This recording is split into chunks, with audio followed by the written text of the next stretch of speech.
आदिवासियों पे हत्याएं होती हैं सर, क्यों नहीं चर्चा होती इस हाउस में सर?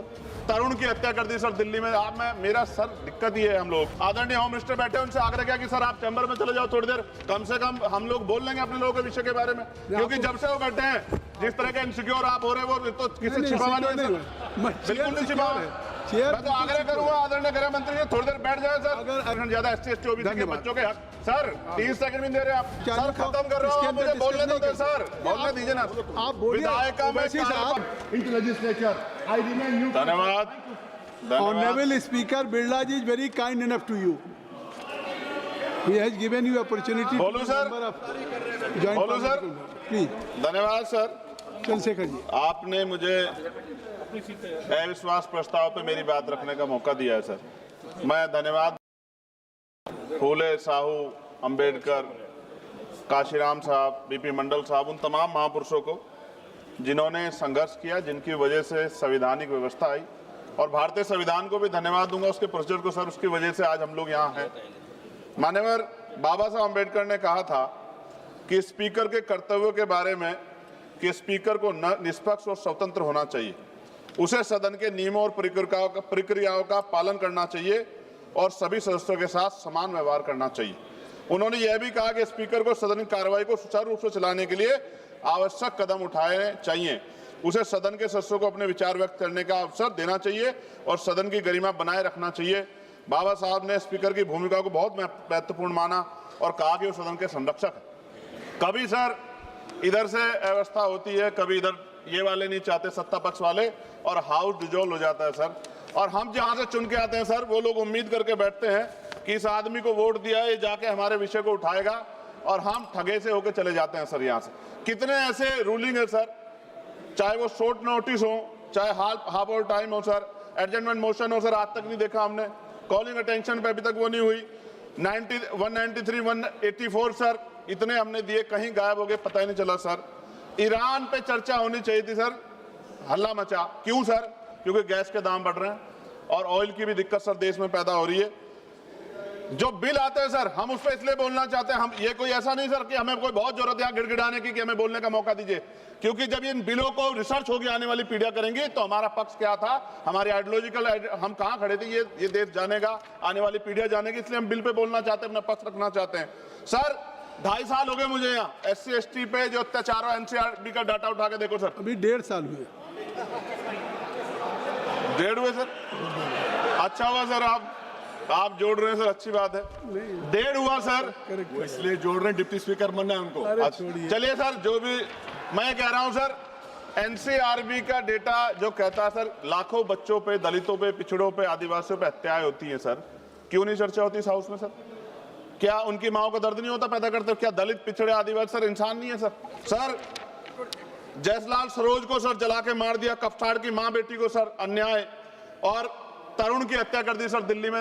मेरा सर दिक्कत ये है हम लोगों की, अगर हम यहाँ नहीं बोलते हैं तो हमारे क्षेत्र के लोग कहते हैं कि बोलना चाहते हैं, यहाँ लड़ते हैं तो हम ऐसे दिखते जैसे हम सर भीख मांग रहे हो, अपमान का घूंट पीते हैं सर हम इस सेशन में कि हम अपनी बात को रख सके, और हम अपनी बात भी पूरी नहीं कर पाते सर, क्योंकि आप वहां से ऑर्डर कर देते हो कि खत्म करो, खत्म खत्म। हमने तो आदरणीय होम मिनिस्टर बैठे उनसे आग्रह किया कि सर आप चैम्बर में चले जाओ थोड़ी देर, कम से कम हम लोग बोल लेंगे अपने लोगों के विषय के बारे में, क्योंकि जब से वो बैठे हैं जिस तरह के इनसिक्योर आप हो रहे हैं वो तो किसी छिपावा नहीं है, बिल्कुल नहीं छिपावा। मैं तो आग्रह करूंगा आदरणीय गृह मंत्री जी थोड़ी देर बैठ जाए सर, तो हम लोग को बोलने का मौका मिल जाए। सर एक सेकंड, आप सबको समय मिल रहा है सर, आप बहुत, आपका सबसे ज्यादा आप चेक कर लो, सबसे ज्यादा आपका होता है सर। डिप्टी स्पीकर नहीं बनाया गया सर, चेयर और पैनल की जरूरत नहीं पड़ती आज, अगर डिप्टी स्पीकर बन जाता सर। जब हम प्रोटेस्ट करते थे तो बहुत सारे IB के अधिकारी हमें वहां बाहर मिलते थे सर, आजकल हम उनको अंदर भी देख रहे हैं। क्या स्पीकर साहब को पता है इस बारे में? सर भारतीय संविधान के अनुच्छेद 98 में संसद के प्रत्येक सदन के लिए एक अलग से सचिवालय का प्रावधान है, ओवैसी साहब उस पर बात कर रहे थे। यह अनुच्छेद संसद के प्रशासनिक और विधायी कार्यों को स्वतंत्र रूप से संभालने के लिए कर्मचारी नियुक्त करने और उनकी भर्ती और सेवा शर्तों को संसद द्वारा कानून बनाकर नियंत्रित करने की शक्ति देता है। लेकिन महोदय पिछले 10-15 वर्षों से लोकसभा में सचिवालय के रिटायर्ड अधिकारी जो चला रहे हैं, जो कि पहले कभी नहीं हुआ, कभी डिस्कस नहीं होता सचिवालय के कर्मचारियों, नहीं सचिवालय कर्मचारियों को खत्म कर रहा हूं, मुझे बोलने दो सर, बोलने दीजिए ना आप। विधायक में कार्यपालिका की दखलंदाजी पिछले कुछ सालों में शुरू हुई है, ऐसा स्पीकर साहब पे बोल सकते हैं सचिवालय कर्मचारियों संसदीय अधिकार अधिकारियों पर से विश्वास उठ गया है पिछले कई वर्षों से। यहाँ मैं बताऊंगा इसका रीजन सर। यहाँ पर से भारत सरकार के ब्यूरोक्रेट डिप्यूटेशन पे कृपया आ रहे हैं। समाप्त करें। लोग खत्म कर रहा हूं सर, एक पेज है। लोकसभा की स्वतंत्रता को धूमिल करे क्या इन अधिकारियों सरकार के अधीन कार्य किया है? कई स्टैंडिंग कमेटी की रिपोर्ट में सरकार को संसद की तरफ से निर्देश करने का इन्हें डर लगता है। ये संसदीय परंपरा बहुत धन्यवाद। सर आखिरी पेज सर, 1 मिनट 30 सेकंड दीजिए सर। सर क्यों कह रहा हूं, कितने डिपार्टमेंट ऐसे हैं जहां अभी बैकलॉग है सर, और यहां भी है सर 40% ज्यादा SC ST OBC के बच्चों के हक। सर 30 सेकंड भी दे रहे आप, 30 सेकंड आप मना कर दिए। मैं तो सच कह रहा हूं। तो आज आप बोल दीजिए। मान्यवर बहुत सारे बैकलॉग हैं। SC ST के बच्चों को, OBC के बच्चों को अधिकार मिलना चाहिए, नौकरी रोजगार मिलना चाहिए, इसलिए मैंने इस बात को उठाया। कई वर्षों से लोकसभा में नियमित नियुक्ति भी नहीं हुई, रिटायर्ड कर्मचारियों को समाप्त करिए। रखा है। माननीय लोकसभा के सदस्य कर्मचारियों के निकट में सरकारी सर हो गया, समाप्त कर रहा हूं। सरकारी घर की व्यवस्था सुनिश्चित की जाए। आपकी बात खत्म हो गई, अब समाप्त कर दें। सभी मैं माननीय सदस्यों से कहूंगा नहीं, चलिए अब सभी माननीय सदस्य कहूंगा कि हर विषय पे हर माननीय सदस्य को आज होने के बावजूद भी मौका नहीं दिया जा सकता, लेकिन सभी सदस्यों को समय समय पे मौका मिलता रहता है। इसलिए माननीय गृह मंत्री जी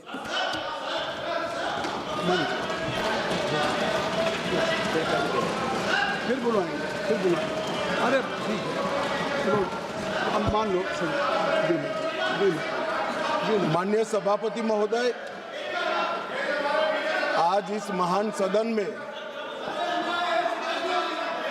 मैं लोकसभा स्पीकर के सामने